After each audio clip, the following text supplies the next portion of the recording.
तो हम लोग कर रहे हैं डाइजेशन एंड अब्जॉर्प्शन। इसमें हमने एनाटॉमी सारी डिस्कस कर ली एंड हिस्टोलॉजी भी इसकी डिस्कस कर ली। सो किसी को कोई डाउट है इसकी हिस्टोलॉजी में या एनाटॉमी में? मैम हिस्टोलॉजी में मस्कुलर कोड फिर बता दो। क्या बेटा? हम हिस्टोलॉजी में मस्कुलर कोड फिर से बता दो। Muscular coat, muscular layer, muscular coat is muscularis. इसमें ये वाला जो है ना, inner circular outer longitudinal muscles होती हैं एंड ये पेरिस्टाल्सिस करने में मदद करती हैं। पेरिस्टाल्सिस जिसकी मैंने आपको वीडियो दिखाई थी, वो मूवमेंट जिससे फूड आगे प्रोपेल होता है। वीडियो दिखाई थी ना मैंने आपको कंट्रैक्शन। Yes ma'am. इसमें फिर स्टमक वाला क्या हुआ? स्टमक वाला क्या ma'am in the stomach an additional layer. Stomach में एडिशनल लेयर में कुछ नहीं होता। स्टमक एक्चुअली जैसे ही यू है ना, इस तरीके का है। यहाँ पे कनकेविटी आ जाती है, उधर इधर कन्वेक्सिटी आ जाती है। तो वहां पे स्टमक में बेसिकली क्या हो रहा है, इस तरीके की चर्निंग मूवमेंट होगी। जैसे ही फूड यहाँ पे एंटर करेगा, उसकी अपर एंड लोअर वॉल आपस में चर्निंग करेंगे। तो मे बी वो चर्निंग मूवमेंट जो हो रही है, उसके सारे जूसेस के साथ वो फूड को मिक्स करने की जो कोशिश कर रहा है, उसमें perhaps it is helping. Okay ma'am, ठीक है जी। सो यहाँ पे बस एक्स्ट्रा ऑब्लिक मसल फाइबर देखा गया है। रीजन उसका ये हो सकता है, कोई एडिक्वेट रीजन दिया नहीं गया, लेकिन ये हो सकता है क्योंकि उसमें चर्निंग मूवमेंट होती है, तो उसमें वो परहैप्स मदद कर रहा है। किसी और का कोई सवाल? क्योंकि बाकियों में तो यूं कंट्रैक्शन रिलैक्सेशन से फूड आगे जा रहा है, स्टमक में we have notice this kind of extra movement where it tries to mix everything with its juices. So Lalit, Rishi, Vinamra, Udita, Yashika, Doris. So we have everyone here. And let's start. The digestive glands.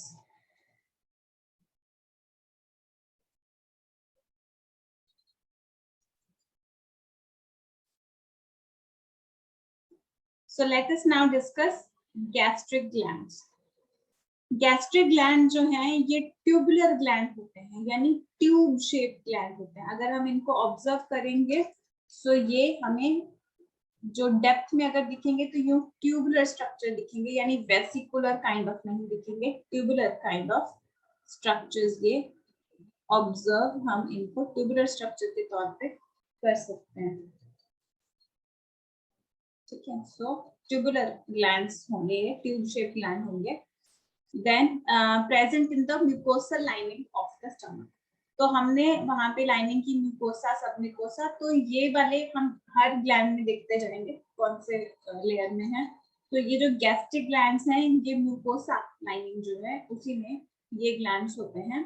और इसमें हमें 3 तरह के glands देखने को मिलते हैं। तो बहुत ध्यान से देखिएगा, 3 तरह के सेल्स या glands, because glands are modified cells होते हैं। ठीक है, सो पेप्टिक ग्लैंड्स या पेप्टिक सेल्स, इनको हम लोग चीफ सेल्स या जाइमोजन सेल्स बोलते हैं। चीफ सेल्स यानी चीफ मतलब मेन, खास। ठीक है, जाइमोजन यानी मेन एंजाइम, क्योंकि ये रिलीज कर रहे हैं जाइमोजन जनरेट कर रहे हैं या रिलीज कर रहे हैं क्या, जाइम, जो मेन एंजाइम है, and that is why chief cells also.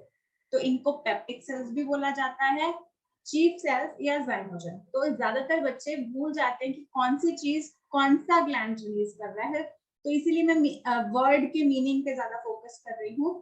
ठीक है, कि चीफ मतलब खास, जाइमोजन यानी मेन एंजाइम। और मेन एंजाइम एक्चुअली स्टमक में आपने पहले से भी सुना होगा कि 3 चीजें होती हैं। एक तो पेप्सिन, ये पेप्सिनोजन फॉर्म में रिलीज होता है एक्चुअली, एक HCl और एक म्यूकस। और इसमें मेन एंजाइम कौन सा है, पेप्सिन। ठीक है, सो एक्चुअली वो पेप्टिक सेल्स होते हैं। आप इस तरीके से भी पेप से पेप भी कर सकते हो। ठीक है, वो पेप्टिक सेल्स होते हैं जिन्हें चीफ सेल्स या जाइमोजन भी बोला जाता है। वो रिलीज करते हैं पेप्सिनोजन। इसके अलावा प्रोरेनिन भी करते हैं। हमारा मेन मोटिव इसमें होता है क्योंकि रेनिन कुछ लोगों का मानना है कि बच्चों में ही प्रोड्यूस होता है, अडल्ट्स में नहीं होता। ठीक है, क्योंकि रेनिन, ये भी पेप्सिन क्या करता है, प्रोटीन को डाइजेस्ट करता है। रेनिन भी प्रोटीन को डाइजेस्ट करता है, लेकिन ये मिल्क प्रोटीन को डाइजेस्ट करता है। तो एक्चुअली ह्यूमन रेस ही सिर्फ ऐसी है जहाँ पे अडल्ट्स भी दूध पीते हैं। कोई और एनिमल में आप देखेंगे अडल्ट्स दूध नहीं पीते, राइट?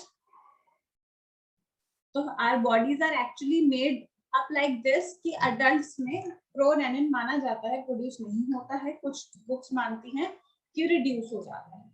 सो इसीलिए हम ज्यादातर पेप्सिनोजन की ही यहाँ पे बात करते हैं, इसकी कम बात की जाती है, लेकिन ये भी प्रोड्यूस होता है।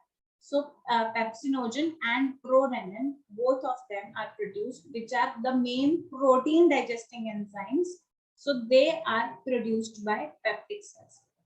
According to some books, just check if your NCERT says, but most probably it won't. जो gastric lipase है, कुछ बुक्स कहती हैं गैस्ट्रिक लाइपेज भी स्मॉल अमाउंट में यहाँ पे प्रोड्यूस होता है। लाइपेज मतलब फैट डाइजेस्टिंग एंजाइम। एक्चुअली ये लाइपेज यहाँ पे काम ही नहीं कर पाएगा। क्यों काम नहीं कर पाएगा, इसकी बात आपको आगे समझ आएगी। ठीक है, तो गैस, इसीलिए हम ज्यादातर यहाँ पे पेप्सिनोजन एंड प्रोरेनिन की ही बात करते हैं, लाइपेज की हम यहाँ पे बात करते ही नहीं हैं। ठीक है, so you can just say you, even if you avoid using lipase, that would also be not be incorrect, that peptic cells या zymogen cells जो हैं ये प्रो एंजाइम यानी इनएक्टिव एंजाइम, प्रो मतलब इनएक्टिव एंजाइम, या जाइमोजेन्स भी हम लोग इनको बोल देते हैं, क्योंकि इसके पीछे भी हमने ओजन लगा रखा है। ठीक है, तो जाइमोजेन से आप वो याद करने के लिए आपको तरीका बता रही हूँ कि एंजाइम जनरेटिंग, लेकिन actually zymogen, pro enzyme and zymogen दोनों सेम चीज है, यानी inactive enzyme. Pepsinogen is not active, it is inactive enzyme. Pepsinogen को एक्टिवेट करेगा HCl, पेप्सिन में कन्वर्ट करेगा, that is why pepsinogen is इधर नोन एज प्रोपेप्सिन भी इसको बोल दिया जाता है, since it is a proenzyme, और जाइमोजन है pepsinogen. Zymogen and proenzyme mean same thing. ठीक है, या तो पीछे ओजन लगा दो या आगे प्रो लगा दो। तो ज्यादातर फॉर पेप्सिन का inactive form we use the word pepsinogen, and according to some books, yes, gastric lipase is also produced by. Then mainly अगर ये तीनों की बात करें, so peptic cells, chief cells या zymogen cells produce pepsinogen. Oxyntic cells या parietal यानी surface cells, यहाँ पे आप देख सकते हैं, एक minute, let me just show you the chief cells. So these are the chief cells, these are the parietal cells. ठीक है, क्योंकि ये थोड़ा सरफेस पे आ रहे हैं, तो पेराइटल सेल्स यूं आ रहे हैं, साइड पे ज्यादा आ रहे हैं। So parietal cells are the ones, parietal या ऑक्सिंटिक सेल्स, ठीक है, so they are the ones which produce HCl। मैंने आपको गॉबलेट सेल का बताया था, गॉबलेट मतलब होता है इस तरीके की हल्की शेप वाला, ठीक है, जिसकी शेप हल्की इस तरीके से होती है। So actually mucous neck cells या goblet cells, here they haven't shown adequate, you can say shape for the mucous cells, but actually mucous cells या goblet cells ऊपर से narrow नीचे से broad, that is why इसको goblet बोलते हैं। So these are the cells which produce mucus. Clear? Yes, ma'am. Yes, ma'am. Yes, ma'am.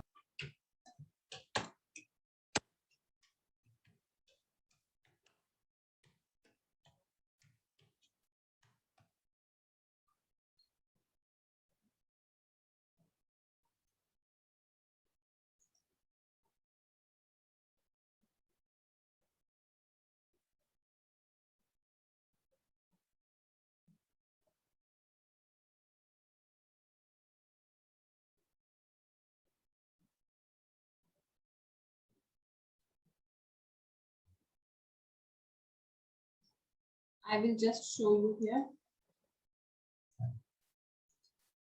So you can see over here goblet cell ऊपर से थोड़ा broad है, नीचे से narrow है. यहाँ पे you can see this one, ये माइक्रोस्कोपिक इमेज है. यहाँ पे भी आप देख सकते हैं ऊपर से ब्रॉड, नीचे से नैरो. ठीक है, यहाँ इस तरीके से हमें ये माइक्रोस्कोपिक डायग्राम देख करके बनाई गई डायग्राम है, और ये माइक्रोस्कोपिक व्यू है. ये सारे माइक्रोस्कोपिक व्यूज हैं. तो यहाँ पे ये थोड़ा ज्यादा बड़ा करके माइक्रोस्कोप के अंदर देखा गया, आप ऑब्जर्व कर सकते हैं. ठीक है, आप यहाँ से ये चीज देखते हैं, नीचे थोड़ा ऐसे जाता है, ऊपर से यूं हो जाता है, ये कर्व. ठीक है, here it would be very clear in the diagram. Here also it is very clear in the diagram. दिख रहा है, ऊपर से ब्रॉड, नीचे से हल्का narrow, broad narrow. Clear? Yes, ma'am. Goblet cells. Okay.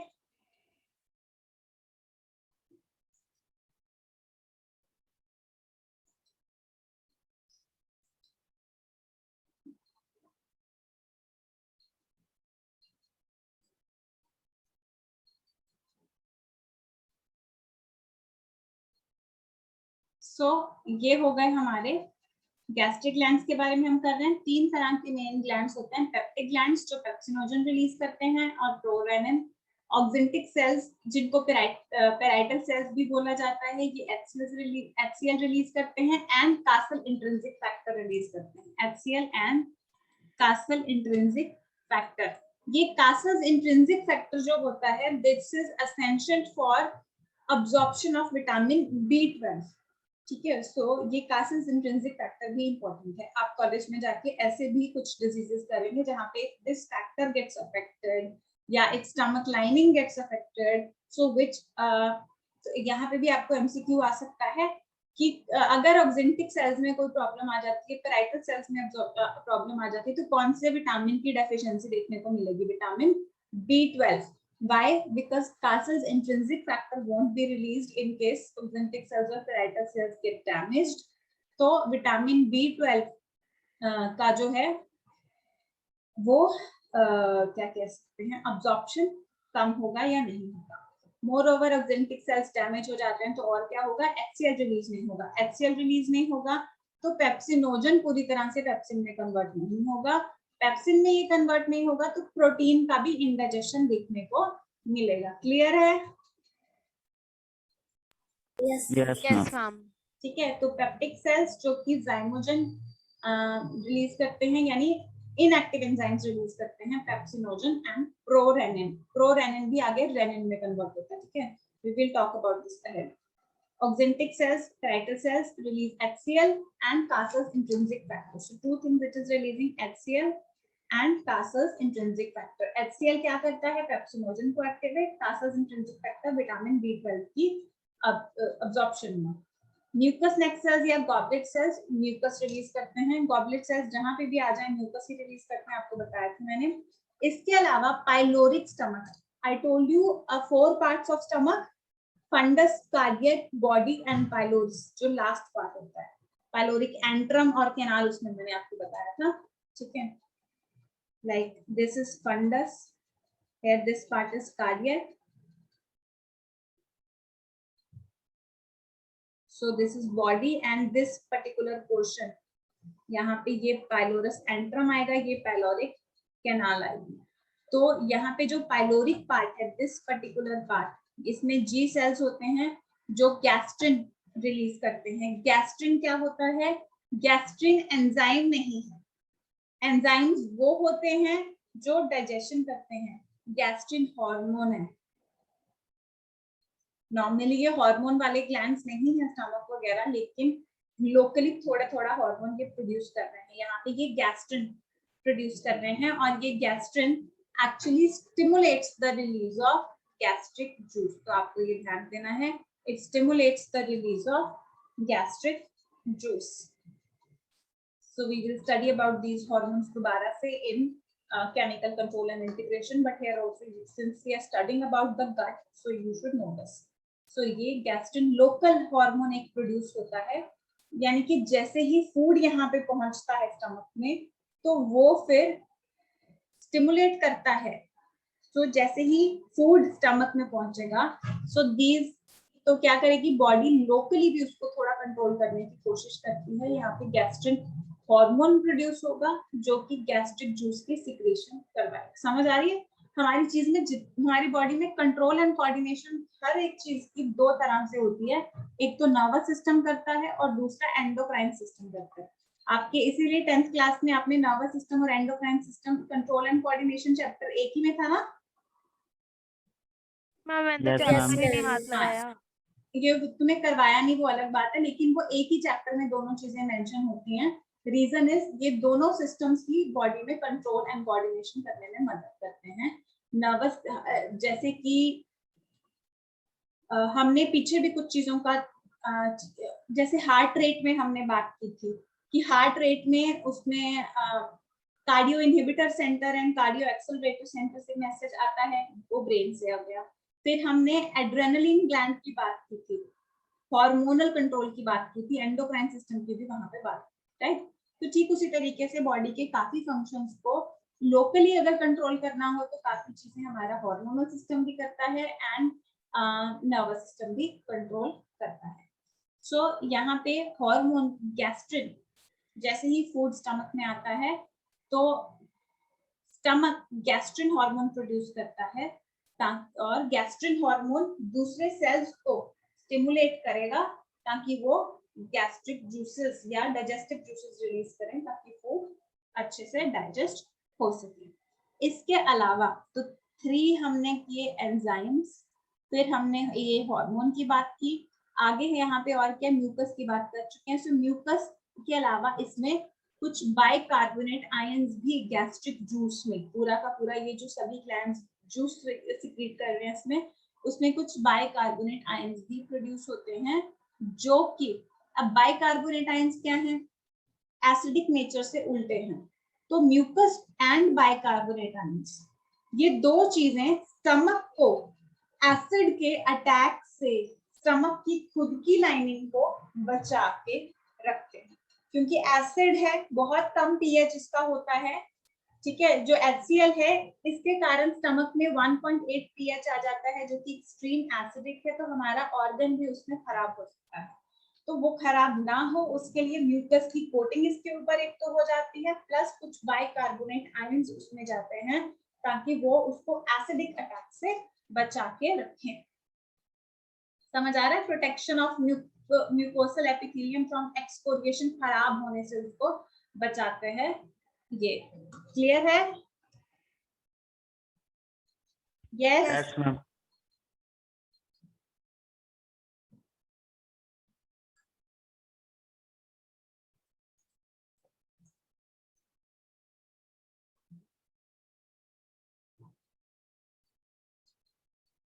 तो स्टमक जो है 2 to 3 litres of gastric juice produce करता है पर डे, और HCl जैसे मैंने आपको बताया 1.8 pH। तो माउथ में कितना pH था? 6.8। स्टमक में कितना pH है?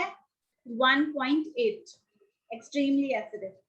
तो एसिडिक pH जब हो जाती है, दिस एक्टिवेट्स, यानी कि HCl which creates this acidic pH that activates pepsinogen and prorenin and convert pepsinogen into pepsin and prorenin into renin, ठीक है। इसके अलावा और क्या करता है एसिड? प्रोटीन की डीनेचुरेशन। डीनेचुरेशन यानी जो इसका ओरिजिनल स्ट्रक्चर होता है उसको ऑल्टर कर देता है। प्रोटीन्स के क्या क्या स्ट्रक्चर होते हैं हम बायोमोलिक्यूल्स में स्टडी करेंगे, तो उसके स्ट्रक्चर्स को डैमेज कर देता है। जैसे कि आप इस चीज को कैसे समझ सकते हैं, आप एग्स में, एग्स का जो व्हाइटिश पोर्शन होता है वो लिक्विड ही होता है नॉर्मली कच्चे अंडे का। Yes, बाहर व्हाइट अंदर येलो, ये सारा लिक्विड ही सा कंटेंट होता है नॉर्मली। Yes, ma'am. तो actually which protein is that whitish thing? That is albumin protein, ठीक है। सो इसको जब हम हीट कर देते हैं, यानी अंडा उबालते हैं, हीट कर देते हैं, तो ये सॉलिड बन जाता है ना। उबालते हैं जब अंडे तो वो सॉलिड बन जाता है ना, व्हाइटिश सॉलिड पार्ट होता है। यस मैम, दोनों ही Yes, पार्ट ma'am. सॉलिड बन जाते हैं। दोनों ही सॉलिड हो जाते हैं, लेकिन हम प्रोटीन पे फोकस कर रहे हैं यहाँ पे। तो वो पार्ट क्या हो रहा है, सॉलिड हो रहा है। पहले लिक्विड ही कंटेंट था, फिर सॉलिड हो गया। क्यों? क्योंकि इस एल्बुमिन प्रोटीन को हीट ने डीनेचर कर दिया। डीनेचर यानी जो भी उसका नेचर था, डीनेचर कर दिया, उस नेचर को खराब कर दिया, हटा दिया उस नेचर। ठीक है, सो डीनेचुरेशन हो जाती है प्रोटीन की, नेचर को चेंज कर देना, डीनेचर। तो जो भी प्रोटीन्स हमारे अंदर जाते हैं, HCl कुछ हद तक उनकी पहले ही डीनेचर कर देता है उनको। तो डीनेचुरेशन में टेम्परेचर एंड पीएच दोनों ही उसकी डीनेचुरेशन प्रोटीन्स की कर सकते हैं। टेम्परेचर जैसे हम अंडे उबाल के करते हैं, एंड पीएच से हमारे स्टमक में भी पीएच से उसकी हल्की डीनेचुरेशन हल्की सी कर दी जाती है। ताकि डीनेचुरेशन क्यों की जाती है, उसका स्ट्रक्चर हल्का सा तोड़ने की कोशिश की जाती है ताकि उसको डाइजेस्ट करने में आसानी हो जाए। इसके अलावा HCl है, एसिड है, इतना कम पीएच है तो बैक्टीरिया वगैरह भी काफी मर जाएंगे, यानी कि फूड डिसइंफेक्ट कर दिया जाएगा। सो क्या क्या इसके फंक्शंस आ जाते हैं HCl के? एक तो एक्टिवेट करता है इन एंजाइम्स को, प्रोटीन की डीनेचुरेशन। बहुत ध्यान देना है क्योंकि MCQ इस लाइन पे ऐसे आता है कि अगर HCl रिलीज नहीं हुआ तो कौन से फंक्शन नहीं होंगे। सो पहला है एक्टिवेशन। इसकी क्या क्या फंक्शंस हैं? एक्टिवेशन होना इन एंजाइम्स की। दूसरा प्रोटीन की डीनेचुरेशन, यानी कि अगर HCl नहीं होगा, प्रोटीन डीनेचर नहीं हो पाएंगे, it will not be acted upon a health. Then food का डिसइंफेक्शन, काफी माइक्रोबियल इन्फेक्शन बढ़ सकता है बॉडी में, क्योंकि फूड अगर HCl रिलीज नहीं होता तो माइक्रोबियल इन्फेक्शन भी बॉडी में बढ़ सकता है, क्योंकि ये फूड की डिसइंफेक्शन भी कराता है। इसके अलावा आयरन अब्जॉर्प्शन में भी प्रॉब्लम आएगी। क्यों? क्योंकि आयरन का जो फेरिक पोर्शन होता है उसको फेरस में HCl कन्वर्ट करता है, और हमारी बॉडी फेरिक को अब्सॉर्ब नहीं कर सकती, फेरस को अब्सॉर्ब कर सकती है। This is ferric form and this is ferrous form. तो इसमें भी दिस इज फेरस फॉर्म, तो इसमें भी HCl ही काम कर रहा है। This can be absorb by the body, this can not be absorb by the body. So इसको इसमें कन्वर्ट करने का काम भी HCl का है। सो 4 पॉइंट्स। Then stomach में mainly protein digestion takes place. We know that both of them are protein digesting enzymes.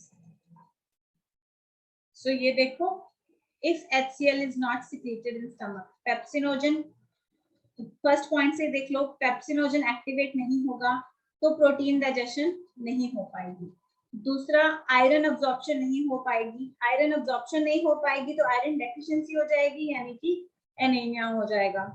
ठीक है, हमने कहा कि ये डिसइंफेक्ट करता है फूड को। HCl नहीं होगा तो माइक्रोब्स उसमें ग्रो करेंगे और गैस बननी शुरू हो जाएगी ज्यादा, क्योंकि यहाँ फर्मेंटेशन हो जाएगी। देन मिल्क की कर्डलिंग नहीं होगी।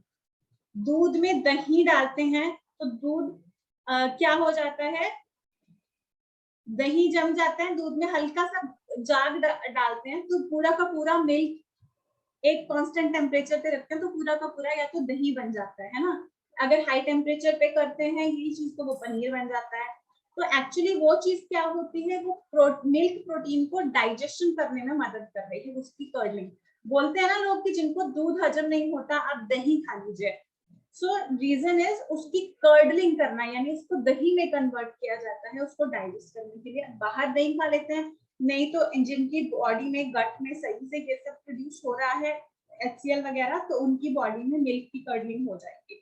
ठीक है, ताकि मिल्क को फर्दर डाइजेस्ट किया जा सके। तो अगर HCl रिलीज नहीं हो रहा है so milk will not be curdled, उसको खटास नहीं मिलेगी। दूध पियेंगे तो अंदर HCl उस पर एक्ट करेगा, HCl नहीं मिलेगा तो उसकी कर्डलिंग नहीं होगी।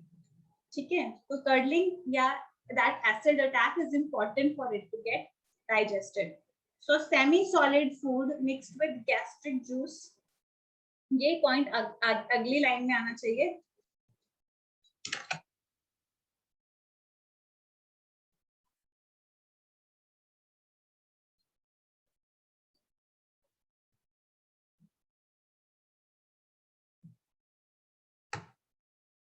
ठीक है, ये अगली लाइन में आना चाहिए पॉइंट एक्चुअली।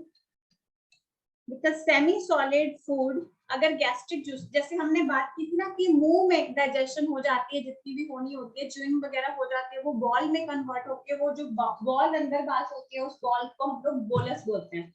तो वो ही बॉल जब ईसोफेगस के थ्रू होती हुई स्टमक में जाती है, स्टमक में ये सारी चीजें उन पे एक्ट करती हैं, उसकी हल्की प्रोटीन डाइजेशन हो जाती है, इसके एंजाइम्स आते हैं। तो यहाँ पे मुंह से गया था एक सॉलिड सा पार्ट, अब स्टमक में उसके जूसेस वगैरह के कारण ये थोड़ा एक लिक्विड कंटेंट थोड़ा सा हो जाता है, ठीक है, मतलब लिक्विड भी नहीं कह सकते, सेमी सॉलिड कह सकते हैं। तो सेमी सॉलिड कंटेंट सा इसमें हो जाता है। तो ये वाला सेमी सॉलिड कंटेंट जो आगे स्टमक से इंटेस्टाइन में पास करेगा, इसे हम बोलते हैं chyme. Where is it written? ये रहा काइम। तो यहाँ पे मैं फिर से आपको थोड़ा सा इस डायग्राम से बता देती हूँ।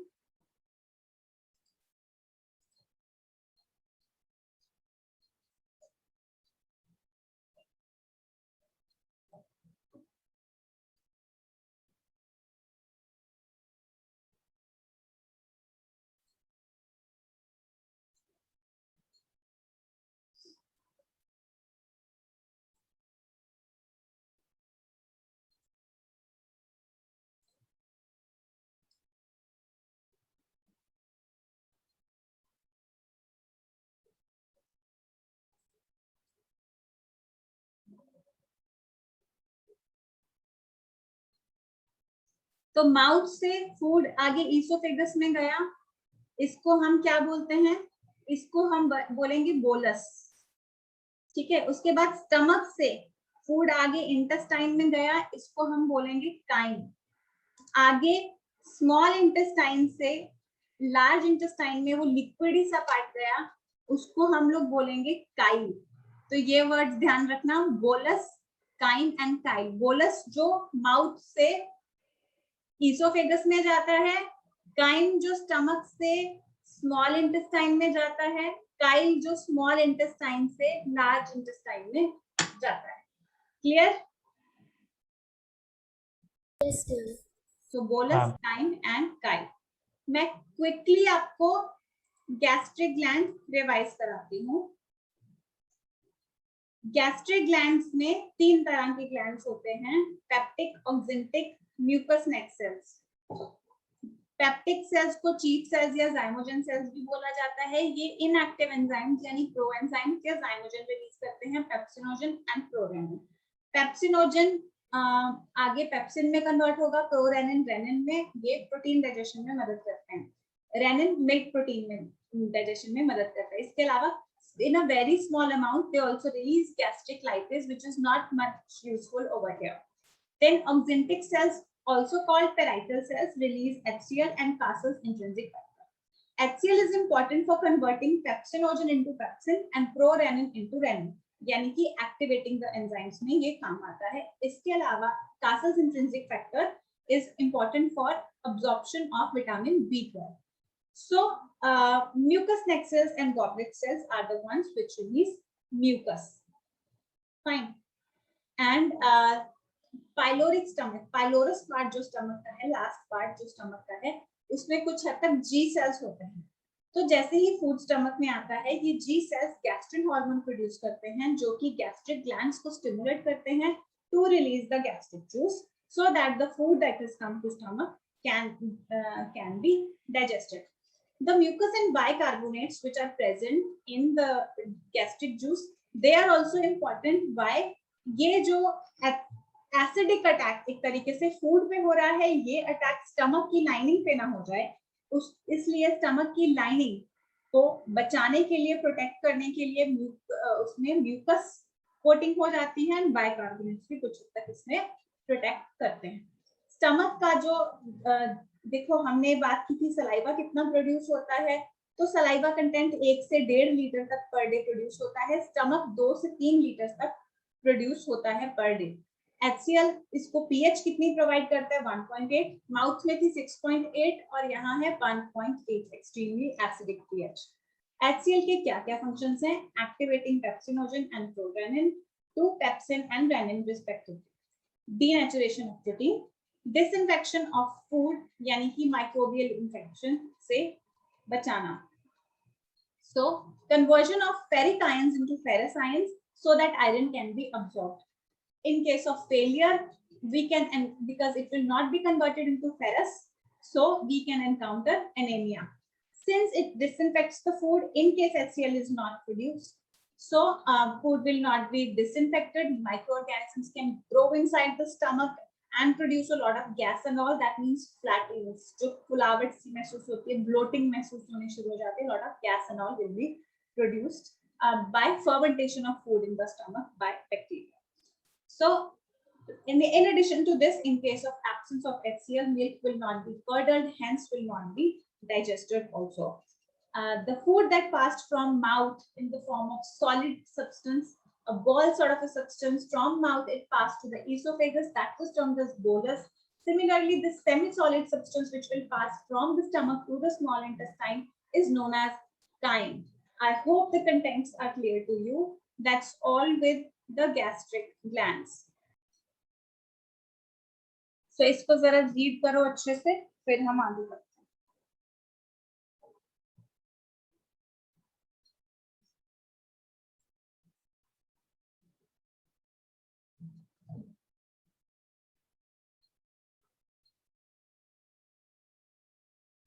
To read it, I'll just come.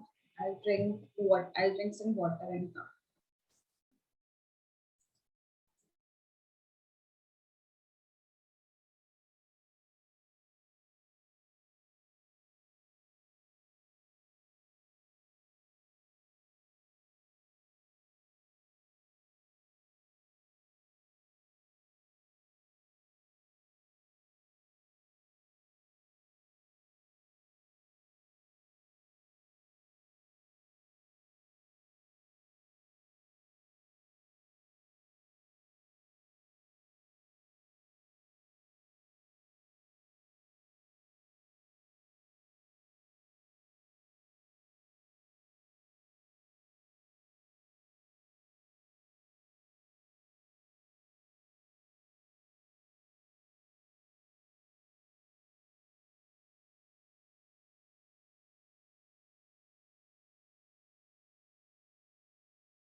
बेटा रीड करना ये फॉर्मेलिटी की तरह मत क्या करो. रीड करने का अगर टाइम दे रही हूँ, I hope you understand. It means कि आपको अभी उसको याद हो जाए एंड कोई भी डाउट है उसको आप क्लियर कर सको.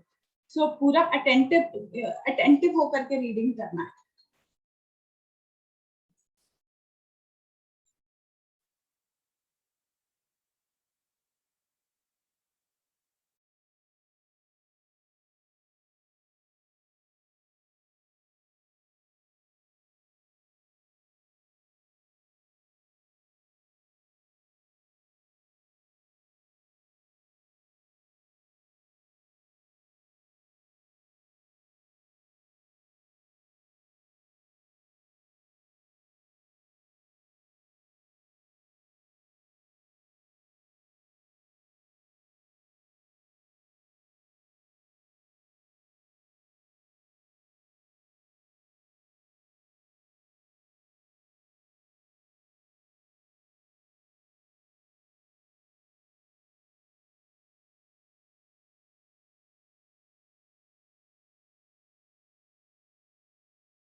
Done, ma'am.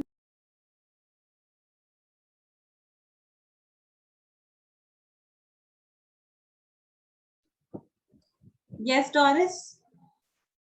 Done, ma'am. Done. Okay. Done, ma'am. Okay.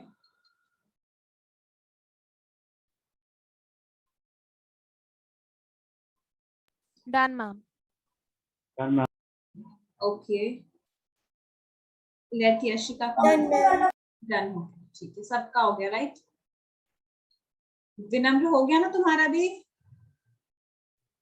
Yes, ma'am.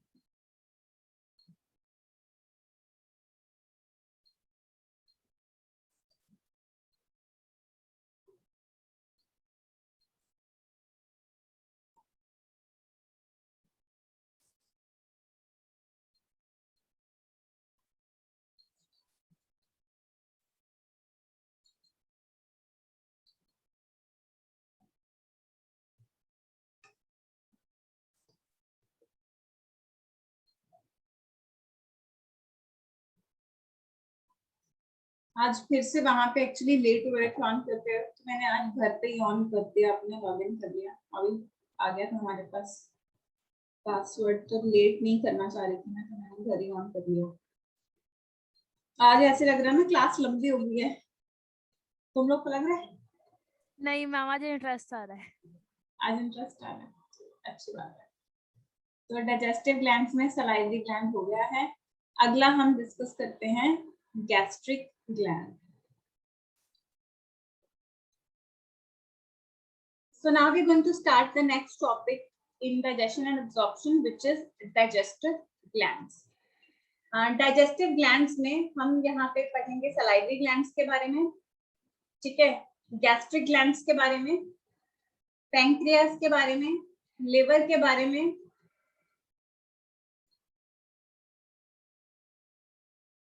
intestinal glands के बारे में, ठीक है, जिनका हमने बोला था कि crypts of liver को हमने होते हैं। तो ये सारे ग्लैंड्स के बारे में हम यहाँ पे स्टडी करेंगे। अब जैसे ही मैंने जो आपको इनिशियली डायग्राम दिखाई थी डाइजेस्टिव सिस्टम की,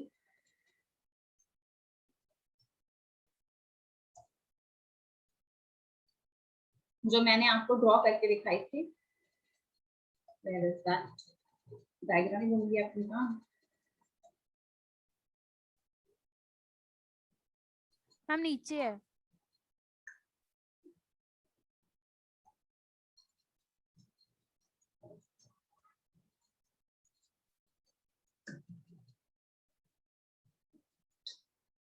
ये रही।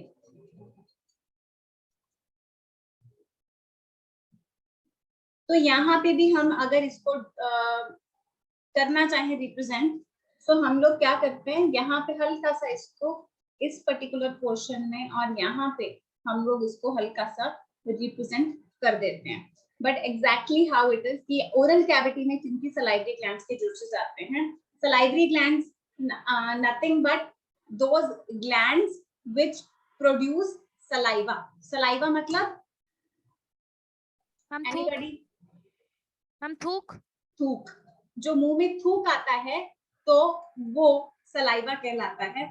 इसके कुछ फंक्शंस अगर आपके ध्यान में हो, आपको क्या लगता है कि ये हमारे क्या काम आता है?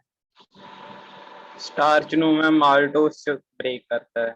स्टार्च को Lubrication. कट करता है, बिल्कुल सही है। इसमें अमाइलेज होता है एंजाइम जो ये करता है, उसकी भी बात करेंगे। नॉर्मली अगर सोचो कभी बायो पढ़ी नहीं है तो आपको महसूस करके बताना है कि सलाइवा किस काम आता है। लुब्रिकेशन। लुब्रिकेशन के काम आता है। जब हम फूड को चबा रहे हैं तो उसको हल्का हल्का वेट करता रहता है और च्यूइंग इजी करता है, ठीक है। और किस काम आ रहा है लुब्रिकेशन? फूड की लुब्रिकेशन काम आ रहा है। और जर्म्स किल। हाँ, जर्म्स किल।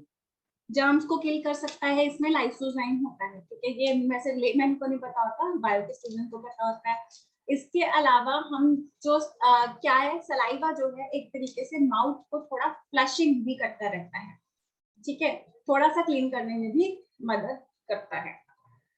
एंड रात को हम स्पेसिफिकली, जैसे हम 2 टाइम्स ब्रश करने के लिए जैसे बोलते हैं, मॉर्निंग टाइम ब्रेकफास्ट के बाद एंड रात को सोने से पहले, यानी कि आफ्टर द लास्ट मील। तो आफ्टर द लास्ट मील वाले पे डेंटिस्ट जो है ज्यादा फोकस करते हैं। रीजन उसका क्या है, क्योंकि रात को जब हम सो जाते हैं तो सलाइवा कम प्रोड्यूस होता है, जिस वजह से इसकी फ्लशिंग कम होती है एंड बैक्टीरिया को सफिशिएंट टाइम मिल जाता है किसी भी एक जगह पे अपना केरीज वगैरह करने के लिए। दैट इज वाई तो ये हमारी प्रोटेक्शन भी करता है, लुब्रिकेशन करता है। हम बोल रहे हैं यहाँ पे भी हमारे मुंह में सलाइवा इस चीज के लिए भी लुब्रिकेशन कर रहा है, हमारी टंग हमारे टीथ के साथ।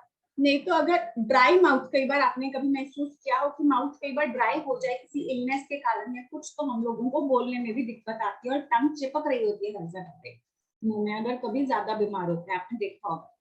तो वो सारी चीज में सलाइवा नॉर्मल प्रोड्यूस हो रहा है। तो इसमें क्या है, डिहाइड्रेशन के केस में जब बिल्कुल आपको पानी नहीं मिल रहा, सपोज करो बॉटल लेके जाना भूल गए, बाहर पानी नहीं मिल रहा है, तो मुंह क्या है पूरा ऐसे ड्राई हो जाएगा और बोला नहीं जा रहा होता, चिप चिप ऐसे ना मुंह खोलते हैं तो ऐसे लग रहा होता है टंग चिपकी बैठी है और टीथ के साथ। हुआ है कभी किसी के साथ? मैम मेरे साथ होता है, हमेशा होता है? मैम बहुत होता है। तो बॉटल लेके जाया करो, ठीक है। तो यही चीजें हैं जो नॉर्मली भी हम लोग इसमें कर सकते हैं। तो saliva actually is produced by salivary glands. तो हम लोग यहाँ पे डाइजेस्टिव ग्लैंड्स की बात शुरू कर रहे हैं, जिसमें हम लोग एक्चुअली आपके सिलेबस में 3 पेयर्स ऑफ सलाइवरी ग्लैंड्स हैं। अदरवाइज आप लोग कॉलेज में देखेंगे तो ये एक्चुअली मेजर ग्लैंड्स हैं जिनकी हम यहाँ पे बात कर रहे हैं, लेकिन यहाँ पे हम इनिको ग्लैंड्स की बात करेंगे। ये मेजर सलाइवरी ग्लैंड्स हैं, ठीक है। सॉरी मैंने वो तो लिखना ही भूल गई कि सलाइवरी ग्लैंड की बात हो रही है हेडिंग में। So first of all we are starting with salivary glands, the glands which produce saliva. So आपके करिकुलम में 3 ही ग्लैंड्स हैं क्योंकि there are 3 major salivary glands. Actually इसके अलावा भी कहीं कहीं ग्लैंड्स होते हैं, वो मैं आपको बाद में बताती हूँ। जैसे कि एक यहाँ पे 3 जिन ग्लैंड्स की बात हो रही है उनमें से एक है पैरोटिड ग्लैंड।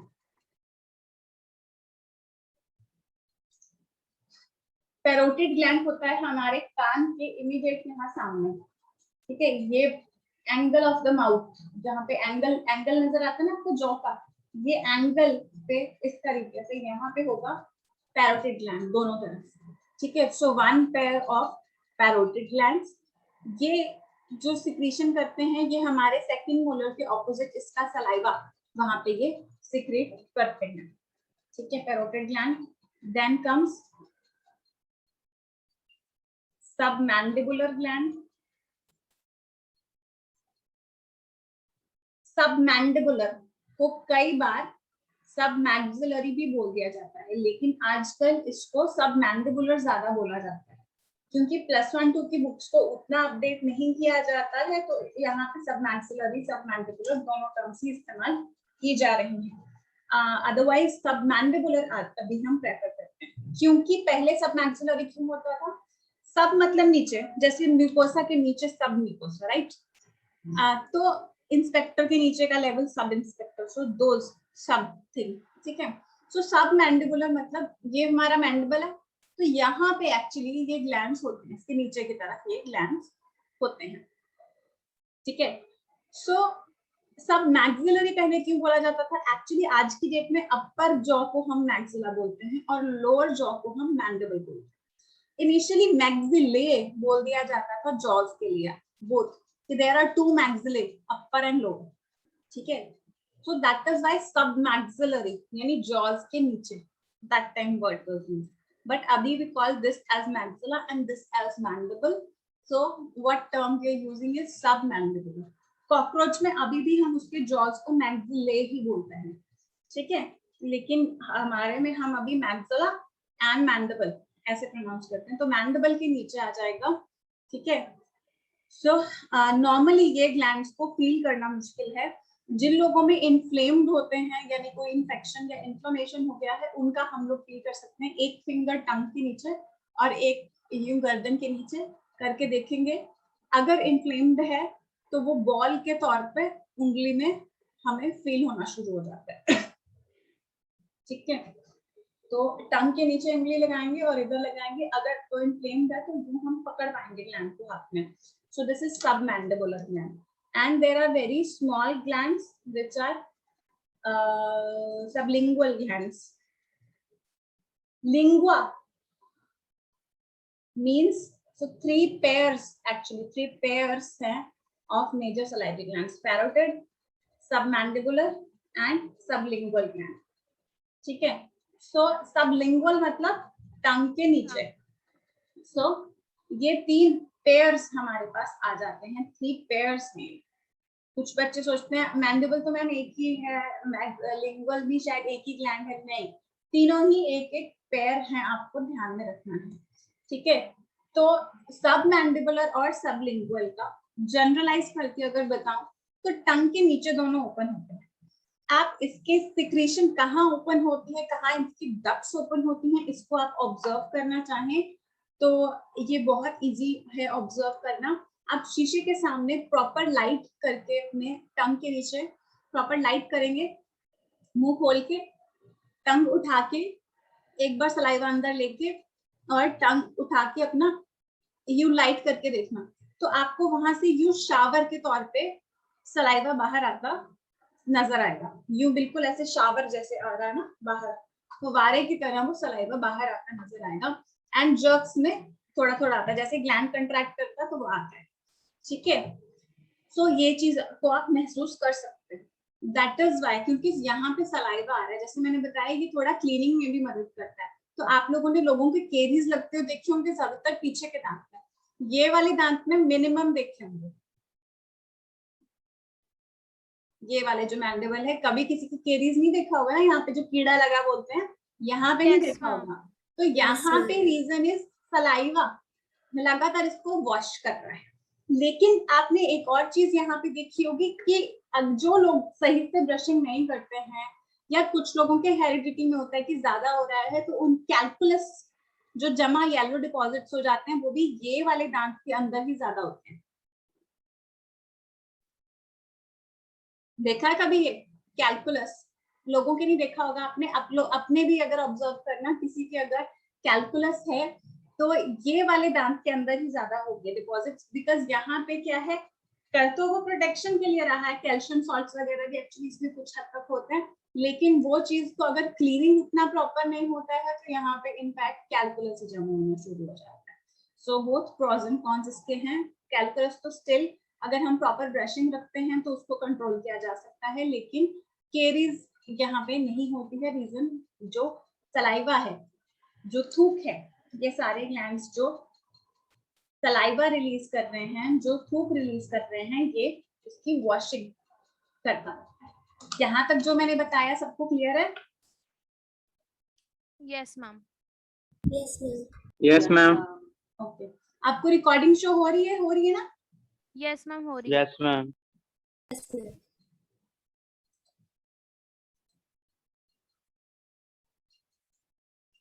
सो डाइजेस्टिव ग्लैंड, ये सलाइवरी ग्लैंड्स. तो यहाँ पे पैरोटिड ग्लैंड, सबलिंगुअल, सबमैंडिबुलर दिखाई दे रहे हैं तीनों ग्लैंड्स की एग्जैक्ट पोजीशन. ठीक है.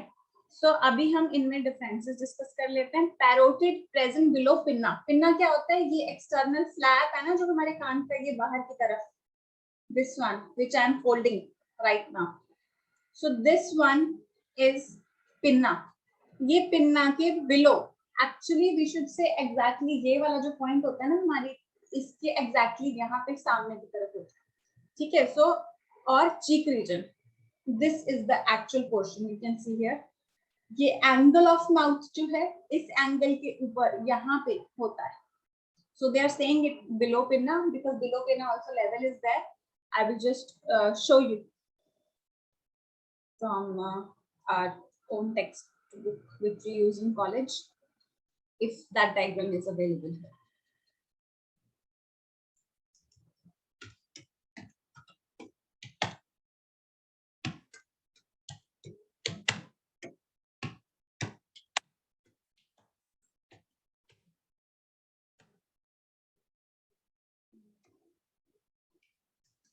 Yes, yeah.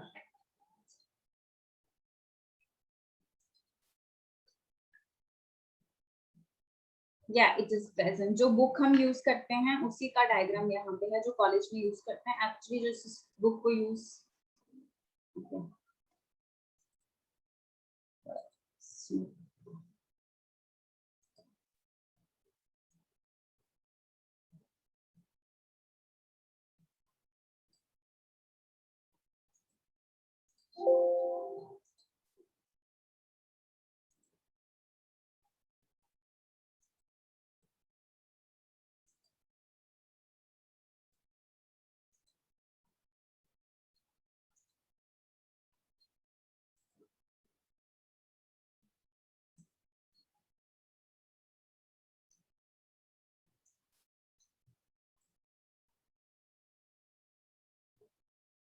Can you see the diagram?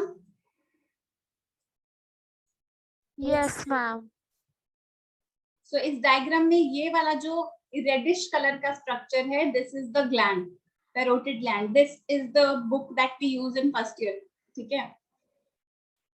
So this is from that book. So this is the actual gland. यहाँ पे वैसे ये शो करने की कोशिश की गई है कि फेशियल नर्व इससे पास करती है इस ग्लैंड से, ठीक है। तो यहाँ पे तो ये इन लोगों ने बताने की कोशिश की गई है, बट दिस डायग्राम एक्चुअली हमारे काम क्यों आ रही है, because it is showing exactly यहाँ पे एंगल आएगा इसका, और ये एंगल पे एग्जैक्टली होता है, ठीक है। क्लियर हो गया पोजीशन पैरोटिड ग्लैंड का? Yes, ma'am.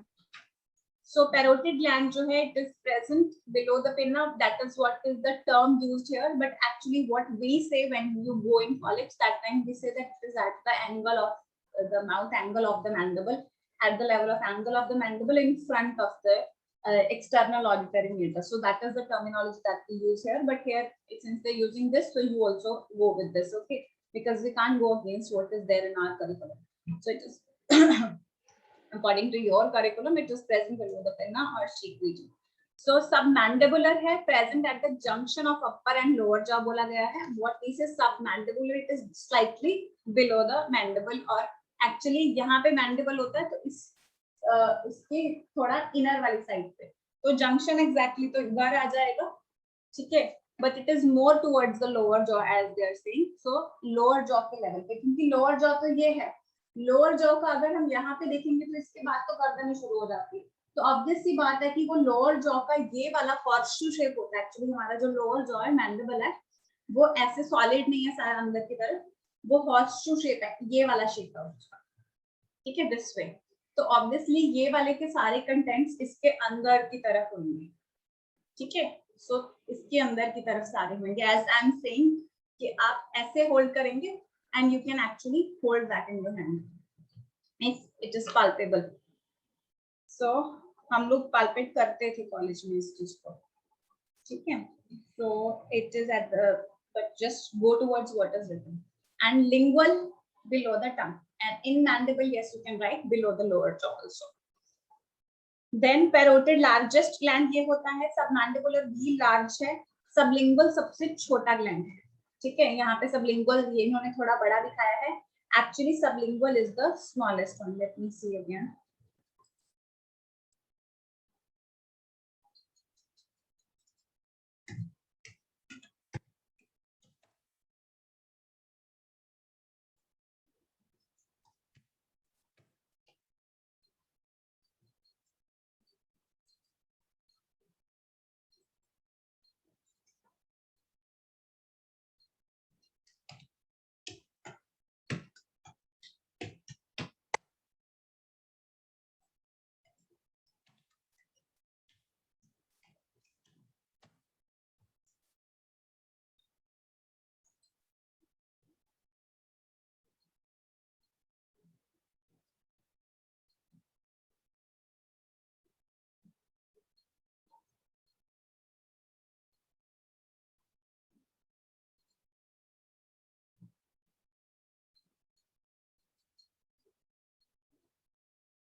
ये मुझे सब मैंडिबुलर और सबलिंगुअल का मेरी बुक वाला नहीं इमेज यहाँ पे मिल रहा है, ठीक है, I've given my book to my junior, so I don't have that also now, but I will show you how it, what the position is exactly.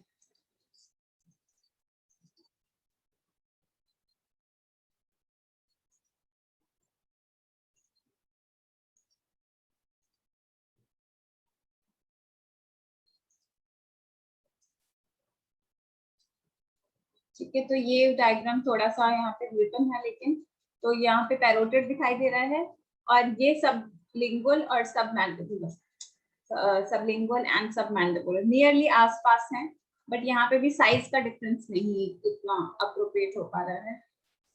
Size का भी कोई खास वैसे डिफरेंस नहीं होता है, बहुत ज्यादा डिफरेंस नहीं होता है।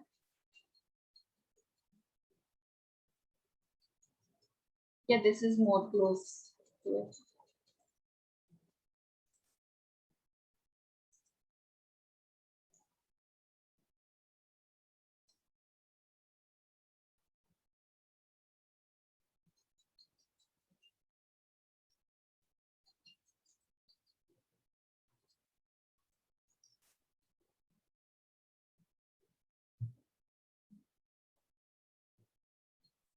Here you can see the position. ठीक है, सबलिंगुअल यहाँ पे आपको फर्स्ट वाले में दिख रहा है, सबलिंगुअल बिल्कुल छोटा सा, सब मैंडिबुलर इधर। तो यहाँ पे कहीं पे भी ये जंक्शन नहीं लग रही है हमें, but whatever is written you have to go with that. Okay, तो as I say we don't have to make corrections in that. हम लोगों को पहले कॉलेज पहुंचना है, नॉलेज वगैरह सारी देख सकते हैं, वहां पे आपको आ जाएगी। तो सब मैंडिबुलर और सबलिंगुअल कितने पास हैं, और दोनों की ओपनिंग यहाँ से टंग के नीचे की तरफ जा रही है। डक्ट भी दिखाई दे रही है ना यहाँ से जाती हुई, ये एक लाइन सी बनाई हुई है, और इसमें छोटी छोटी लाइंस इसमें से भी दिख रही हैं, these ones, और यहाँ से भी डक्ट आपको दिख रही है। मैं थोड़ा बड़ा करके दिखा रही हूँ।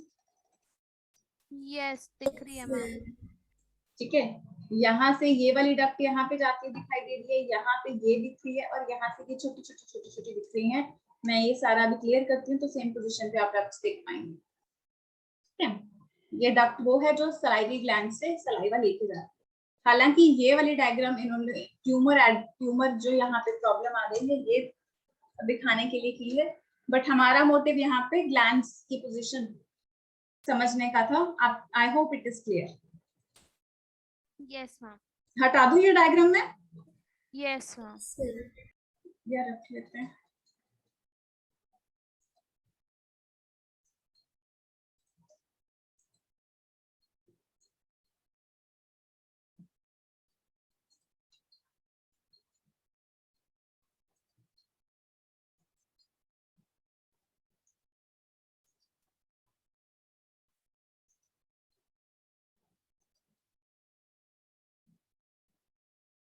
So parotid gland का इन सबका position that we have discussed in detail.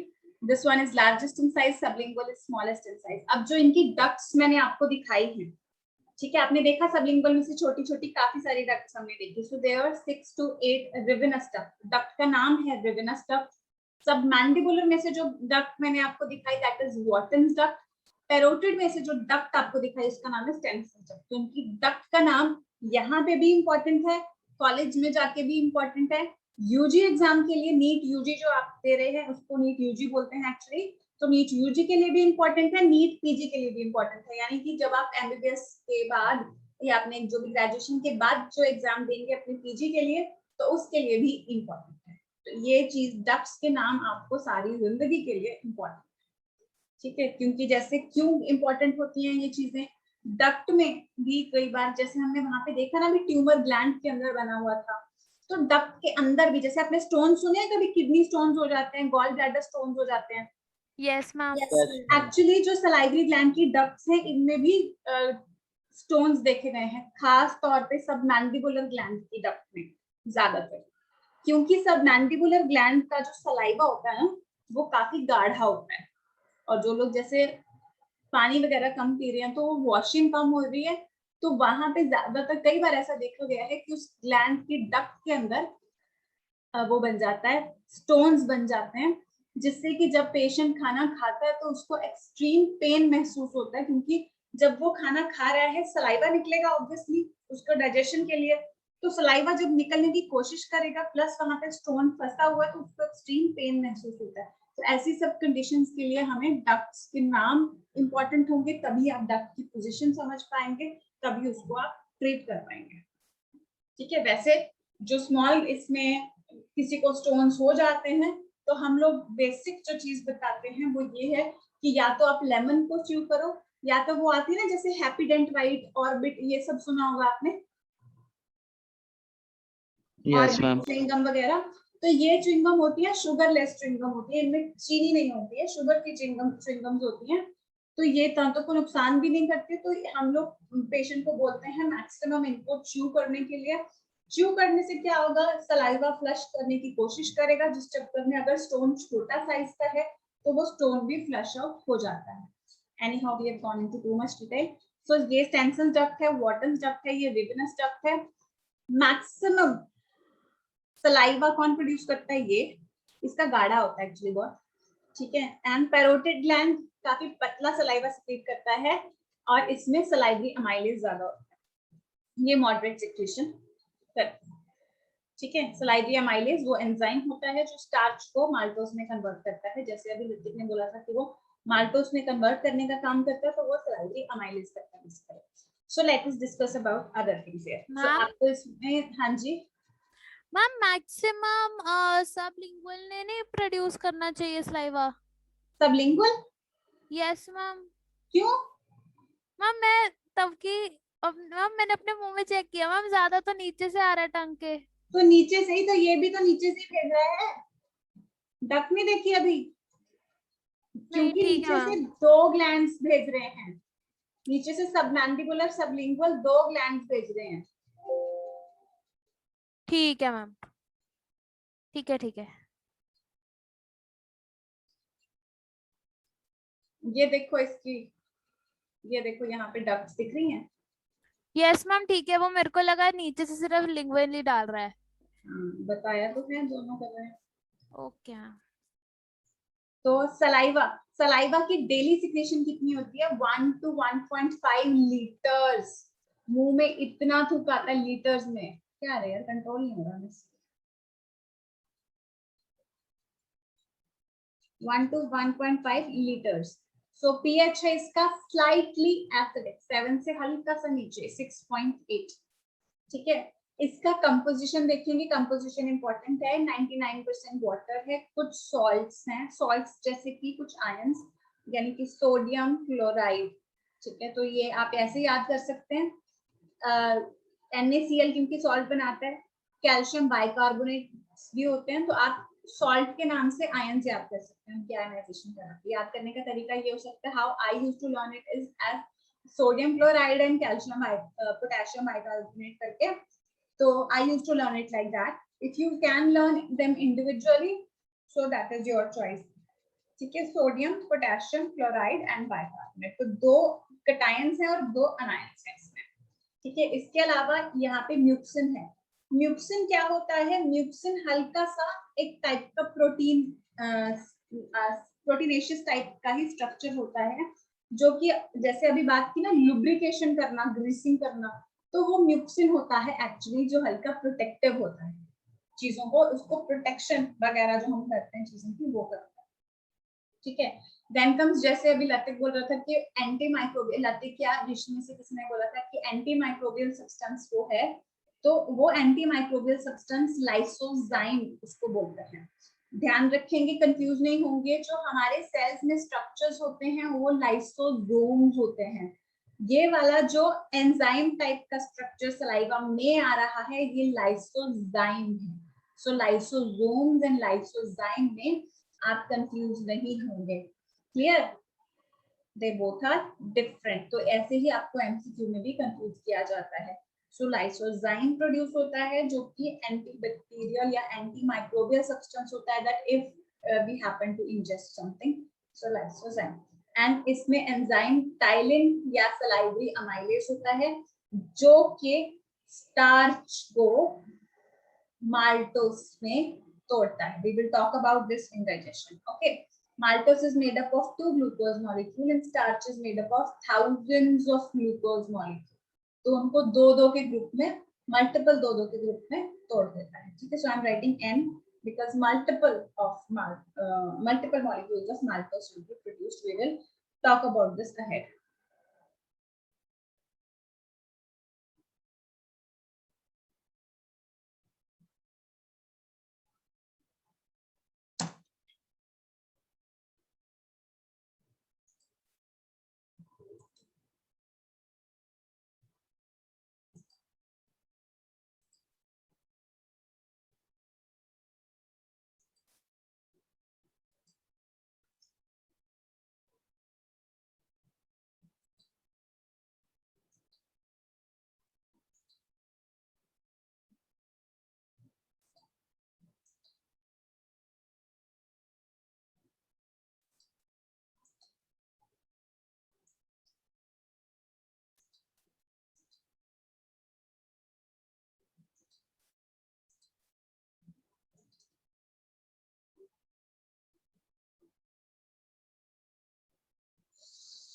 Okay, let's continue. So saliva में इसका composition that we have discussed, ये सारा clear हो गया। composition important है क्योंकि इसका composition Yes, ma'am. देन देखो, जब मुंह में, जैसे मैंने आपको बताया था कि एक बड़ा बाइट चपाती का या किसी चीज का लेके देखना और उसको बड़े आराम से च्यू करना, सलाइवा उसके पास जाएगा और उसको एक च्यू, जब हम अच्छे से उसको, कहते हैं ना खाना अच्छे से चबा के खाना चाहिए, तो अच्छे से जब चबा लेते हैं तो वो क्या होता है, आपको एक गूंधा हुआ आटा जैसे थाली में लगा होता है उसमें, ठीक है, प्रांत में हमारे लगा रहता है, तो वैसे गूंदे हुए आटे जैसा बॉल बन जाता है हमारे मुंह में। उसका गुड साइज लेना ताकि बॉल का भी गुड साइज आपके मुंह में बन सके और आप उसको ऑब्जर्व कर सको। तो वो बड़ा वाला एक साइज का बॉल शेप स्ट्रक्चर फूड बना लेता है। उस बॉल शेप स्ट्रक्चर को हम बोलते हैं बोलस, ठीक है।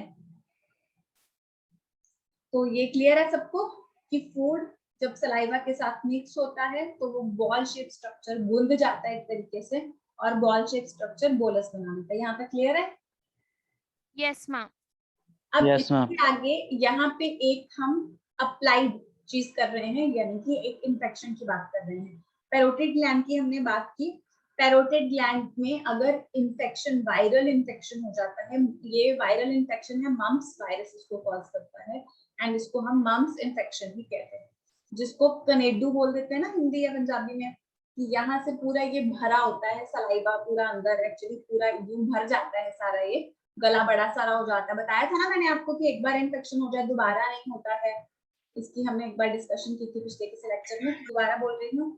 ये वो वायरल इन्फेक्शन है जिसको कनेडू भी बोला जाता है, क्योंकि कान के आगे है ना ये, तो कनेडू इसलिए बोला जाता है क्योंकि ये पैरोटिड ग्लैंड कान के आगे है और यहाँ से फिर ये इन्फेक्शन आता है तो ये पूरा गला भी हमारा सलाइवा से कई बार भर जाता है, ठीक है। एक्चुअली मेरे को हुआ था mumps, so what I felt was that time I could not understand, so I felt like vomiting and what came in the vomiting was just saliva, so I don't know, maybe it was just saliva or what it was। तो मैं उस time पे हैरान रह रही थी जब ये शुरू हुआ, so it was just like entire saliva I spit out and after suddenly ये बढ़ना शुरू हो गया and I saw a good swelling over here।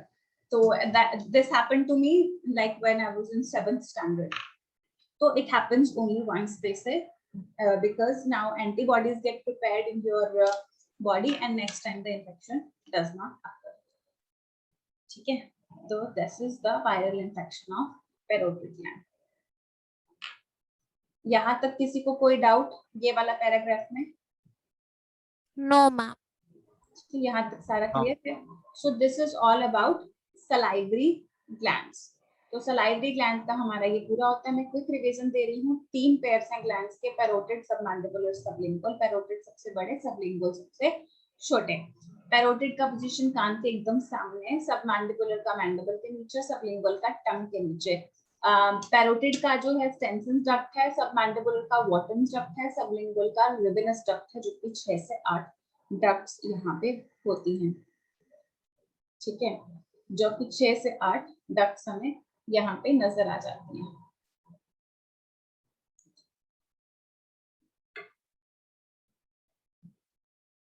Then इसमें 1 से 1.5 लीटर तक इसका कैपेसिटी होता है एंड पीएच इसका 6.8 यानी स्लाइटली एसिडिक में ये आता है, slightly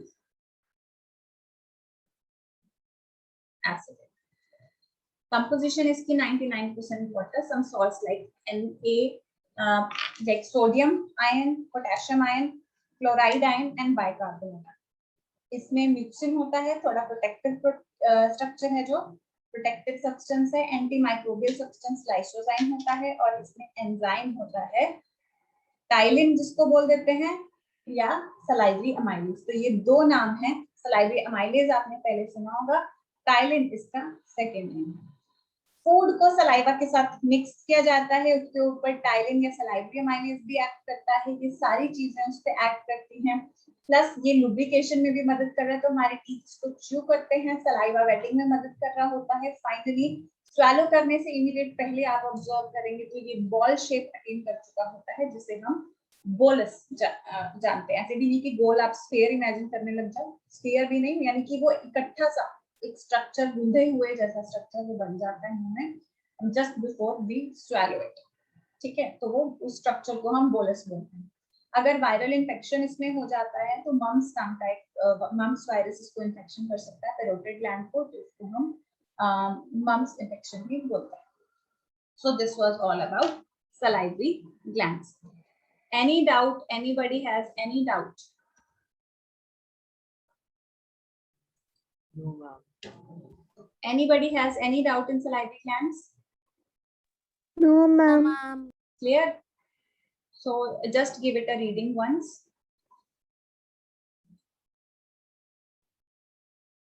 Everything clear? Yes Yes, ma'am। ma'am. Any doubts that you have from this? Any doubts? Clear है सारा? Yes Yes, ma'am. तो 5 मिनट लो, गैस्ट्रिक ग्लैंड्स को क्विकली रीड करो, just fast. We have got just 5 minutes.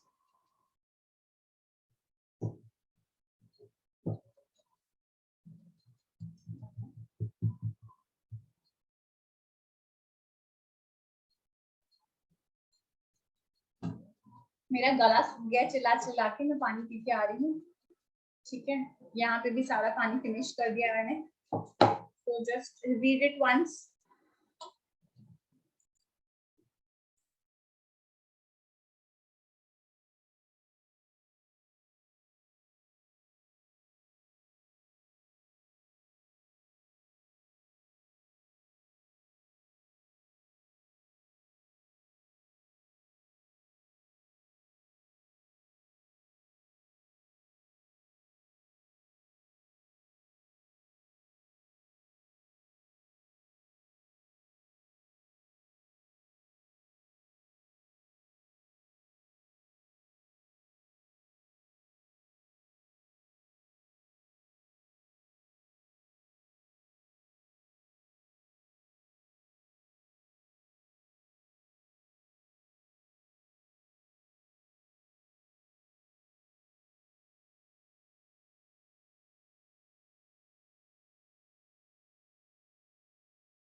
Rennin milk protein को digest करता है, खुद milk protein नहीं है, ठीक है। यहाँ पे जस्ट ये लिखा होता है कि उसको डाइजेस्ट करता है।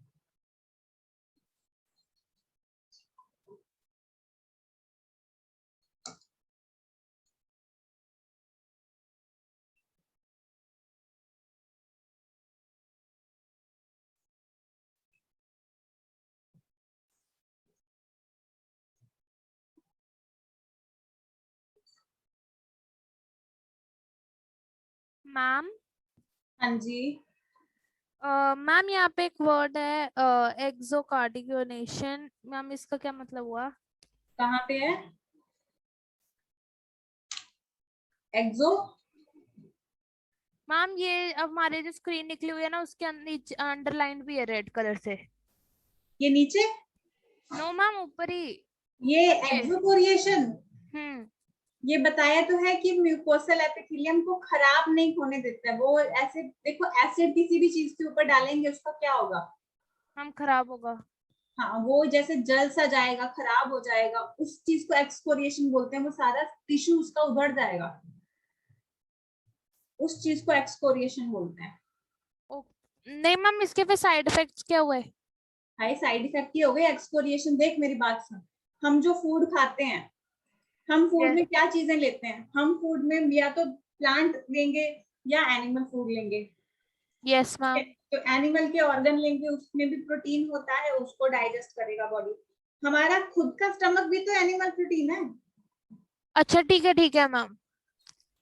ठीक है, ठीक है अगर इसी पे एक्ट कर गया वो, फिर ठीक है मैम, अब समझ आ गया। इसीलिए पेप्सिनोजन एक्टिव फॉर्म में रिलीज नहीं होता।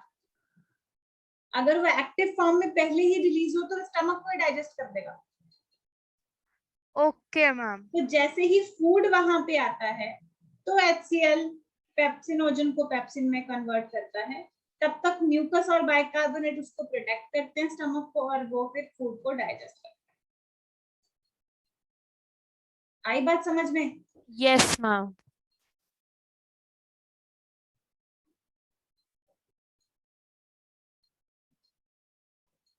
हो गया रीड सबका? Yes ma'am. Yes Yes, ma'am. ठीक है। सो आज का आपका होमवर्क हो गया salivary glands and gastric glands. इनका आपको पूरा डिटेल अच्छे से स्टडी करना है, whatever is there in the module and whatever is there in your NCERT, everything। ठीक है, सो आज अच्छे से ये दोनों चीजें पढ़ के देखना। So that's all with this lecture. See you in the next lecture. All the best. Thank you ma'am. Welcome बेटा। मैम आज का शेड्यूल क्या है? बाकी शेड्यूल सेम, वही शेड्यूल जो सेंड किया था, एक बार मैं दोबारा बता देती हूँ तुम्हें। 11 से 12:45। एक मिनट। क्लास 11th का 10:30 तक हो गई बायो, एंड 11 से 12:45 केमिस्ट्री। काफी लंबी क्लास होती है ना। मैम वो आधे बच्चों की मैथ नहीं लग रही ना इसलिए। हाँ, मैथ नहीं लग रही थी। और ब्रेक भी लेते हैं बीच में। Yes ma'am. ठीक है, तो 11 से 12:45 केमिस्ट्री, देन 1:15 से 3 बजे तक फिजिक्स। बड़ा भाई, तुम लोग को बड़ी अच्छी अच्छी ब्रेक्स मिल गई हैं। यस मैम आधे घंटे की। चलो बढ़िया, तुम्हारा लंच हो जाता है, तेरा सारा कुछ आराम से है ना, रेस्ट कर लो बेशक। यस मैम मैं तो कभी कभी सो जाती हूँ। ये तो बड़ी फास्ट है, इतने की सो के उठ जाती है। नहीं मैम बस 15 मिनट का नैप लेना होता है, मम्मी उठा देते हैं। Power nap. Yes ma'am. Ma'am ज्यादा समझ आता है। हाँ सही है, मुझसे ना इतनी देर में सोया नहीं जाता। एक्चुअली मैंने बहुत बार ट्राई किया ये पावर नैप लेने का, मेरे से इतनी जल्दी सोया ही नहीं जाता। लोग उतनी देर में सो के उठ जाते हैं, मेरे को जितनी भी नींद आ रही है उतना टाइम तो मेरे को सोने नहीं लग जाता। यस मैम, 15 मिनट से तो बनता ही नहीं कुछ, कम से कम 1 घंटा चाहिए। हाँ 1 घंटा चाहिए, क्योंकि 15-20 मिनट अगर पूरे थके हुए तो भी 15-20 मिनट तो नींद आने भी लगेंगे, नहीं तो ज्यादा भी लग सकता है। मैम मैं तो लेटू बाद में पहले सो जाती हूँ। अच्छा, ये होना चाहिए एक्चुअली, ये पावर नैप्स बोलते हैं इस चीज को। बड़ी अच्छी टेक्निक है कि बहुत जल्दी क्विकली बंदा फ्रेश हो जाता है। तो मुझसे ये हुआ नहीं कभी, ट्राई बहुत बार किया। मेरी मम्मी मुझे शुरू से बोलते हैं कि सो जा 15 मिनट के लिए सो जा। तो अगर मैं सो गई तो पहले तो नींद इस टाइम तक आएगी 15 मिनट के बाद तक, और फिर मैं से उठा नहीं जाता। So it actually happens. तुम्हारे जूनियर्स को किया मैंने शुरू, आज सुबह सुबह लगाई क्लास उनकी 7:45 बजे, कि तुम्हारे सुपर सीनियर्स वाला काम नहीं हो जाए। तो अर्ली मॉर्निंग उनको तो उठाना खुद ही शुरू कर दिया कि उठो और क्लास लगाओ सुबह सुबह। आज लगी है एक्स्ट्रा क्लास, मतलब आज लगाई है उनकी, तुम लोग को भी +2 में खींचेंगे जाके। चलो अभी खुद को खींचो तुम लोग और रिवीजन करो अपना, ठीक है? हो गया, शेड्यूल लग गया, बता? Yes ma'am. ओके बेटा, all the best. Bye ma'am. Bye बेटा, बाय।